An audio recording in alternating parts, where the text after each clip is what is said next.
এরপরেও ভাই আপনি যে হলে অবস্থান করতেছেন, না, আমি এই আসলে বিষয়ে ক্যাম্পাসে- প্রশাসন কর্তৃক কোনো আপনাকে অনুমতি প্রদান করেছে কিনা, বা হল প্রভোস্ট আপনাকে কোনো অনুমতি না প্রদান আমি করেছে আমি কিনা? কারোর সাথে আসলে অনুমতি নেইনি।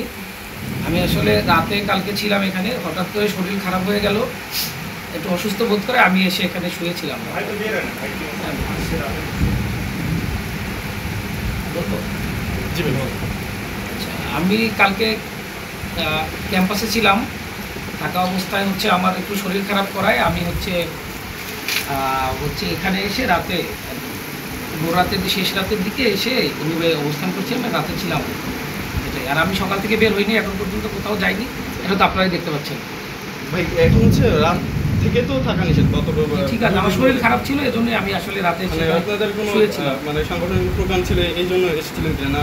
না না, সাংগঠনিক প্রোগ্রামের জন্য আসিনি, নির্বাচনের কোনো কিছুর জন্য আসিনি, আমি ক্যাম্পাসেই ছিলাম। ভোটের তো একটা উৎসব, আরও সবাই ছিল।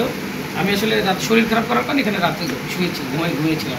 আচ্ছা ভাই, আপনি যে এখানে অবস্থান করছেন এক্ষেত্রে প্রশাসন কর্তৃক বা প্রশাসন হচ্ছে হয়তো বা জানে না, নির্বাচন কমিশন কর্তৃক কোনো না অনুমতি কেউ নেওয়া হয়তো না। অনুমতি নেওয়া হয় না।